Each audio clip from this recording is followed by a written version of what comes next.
Tonight, we investigated internet real estate scam that is sweeping the nation.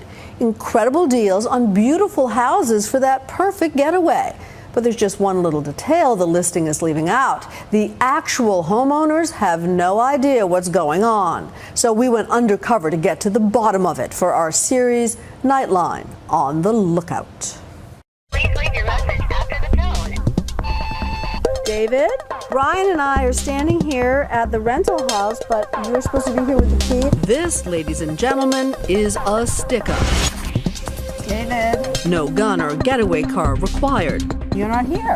All the bad guys here needed was an internet connection and some stolen photos. You wouldn't have taken our money, would you? They almost got Brian, a regular guy from Indiana who answered an ad to rent the house behind us. Okay, so we're going to try it with a different phone. But Brian is helping us lay a trap now for a man who took nearly $2,000, promised to meet us with the key, and never showed up. He wouldn't do that, would he? Leave your message after the tone. All over the country, people are losing money to fake rental listings, more than ever before, according to the FBI. Even in this small Oregon town, 15 separate victims lost more than $20,000 on the exact same house, advertised on Craigslist by a shadowy fake landlord. And here in California, I should have thought, wow, you know, $400 a night, this house is amazing. How could that be? And I thought maybe we were lucky. Sherry McCaffrey booked this house in South Lake Tahoe for her extended family, all 14 of them, through the rental website homeaway.com. Kind of like a Bali style setup. Her cousin Joyce, along with her husband and daughter, got there first. While Cherry was still on the road, they walked right in. It was totally unlocked. Sprawling, big place. 4,000 square feet inside there, you know, fully decked out. I felt like singing. I was so happy. There was just one problem. So I came home recently, and much to my surprise, there was a car here in my driveway. Sean, the owner, had not put his home up for rent. And I could see that there were people milling around in my house. I took a peek through the slats of this window here and recognized that were total strangers in my house. I entered my house with some trepidation. All of a sudden, we saw a man come in. The little girl sort of screamed. I was kind of surprised. I didn't know who he was. I informed them that I was the owner of the house. He basically said, sorry to tell you this, but you guys have been scammed. But the McCaffrey family weren't the only ones to arrive on Sean's doorstep. Over the last 2 weeks, I have confirmed episodes with various groups, families, believing that they were renting my properties when indeed they'd been scammed. HomeAway.com claims it's rare on their site. Less than 1 in 10,000 listings are fake. But confirms there were 10 other travelers who thought they had rented Sean's house through fraudulent listings seen on their websites. Authorities are still looking for the cyber criminal who did it.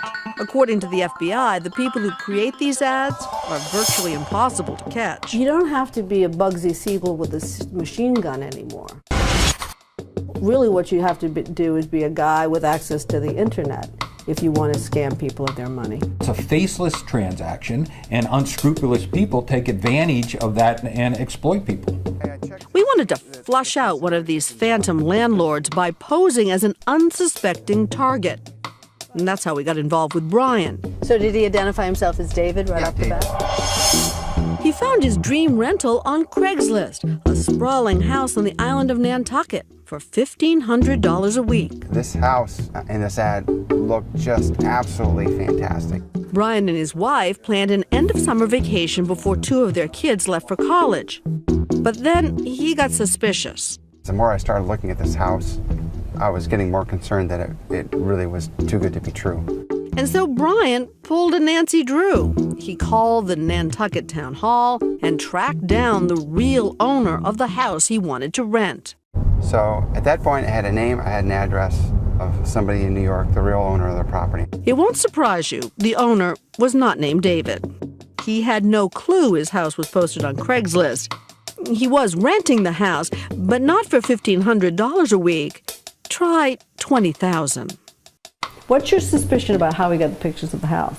I think they just took the pictures of the house from the looking on the internet and created their own little Craigslist ad, and that was it. It's called scraping, creating fraudulent rental listings by using photos, details, and descriptions scraped from other legitimate websites. In this case, probably from when the house was on the market a year ago.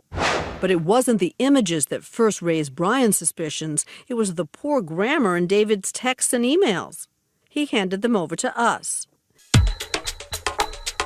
After weeks of texting back and forth, we get David on the phone. Hey there, how are you? I pose as Brian's wife to arrange payment and go over the details of our arrival. We're so excited about our vacation. David promises to meet us with the keys in front of the house. Sorry, I didn't hear you well. I'm sorry? But the phone connection is horrible. Something to look out for. If you think you're talking to Nigeria, you just might be. So when we get off the ferry, do we go left or right? And while I know something about the geography of Nantucket Island, I'm beginning to get a hunch that David really doesn't. And the following week, we travel to Nantucket, meet up with Brian, to see if David will actually show up. So what do I do? Forward left, right? I would turn right. Well, it says turn left. Turn left. Okay. But after trying to follow his directions, Here we go. Here's the right. my suspicion was confirmed. I found a lighthouse, but not the house. Okay. So we put the address in our GPS. These are beautiful. Okay, which house So we're is looking it? for... Number 19. And arrive at the actual house, where we wait and wait and wait. David, Brian and I are standing here at the rental house, but you're supposed to be here with the key and it's 12:09? All we got was his voicemail. He's not here. But there was one last lead. On the bottom of the fake rental contract, we noticed there is a local address for David's supposed company. And you're not a real estate agent? David's trail has gone cold, and we're pretty sure he's gone for good. There isn't very much to do about it. It's a story we found out local police are all too familiar with. Do you have the resources to fix this? Locally, we don't. Generally, we refer the cases to different federal agencies, the FBI, the Secret Service, or the postal inspectors, with varying degrees of success. Frankly, it's just too small for them. And how much do you have to have lost in order for the FBI to be able to step in? Typically in the millions of dollars. Or the actual activity is part of an organized crime ring. So unless you're renting the entire Nantucket Island, it's ultimately up to you to protect yourself from people like David. We had some unfinished business, and we're determined to confront David about ripping us off. Just a couple of days ago, we reached David on the phone. Hi, David? He is still at it, this time trying to rent us an apartment in New York. We sent you $1,850 to rent a house in Nantucket. You were supposed to meet us with the key, but you never came. How many people have you ripped off? How many people have you stolen money from? Expletive. He said he's not a criminal. He says he's in Brooklyn. I don't think so. Brian's family didn't end up with their dream house, but still had a dreamy vacation. And so did the McCaffrey clan in Lake Tahoe, who found last-minute accommodations and learned a valuable lesson. Never let Sherry book your vacation. Well, the FBI tells us they are actively collecting data about these crimes, and if you've been taken, providing the details to the FBI may ultimately help them catch the crooks. For more information, visit our website at abcnews.com/nightline.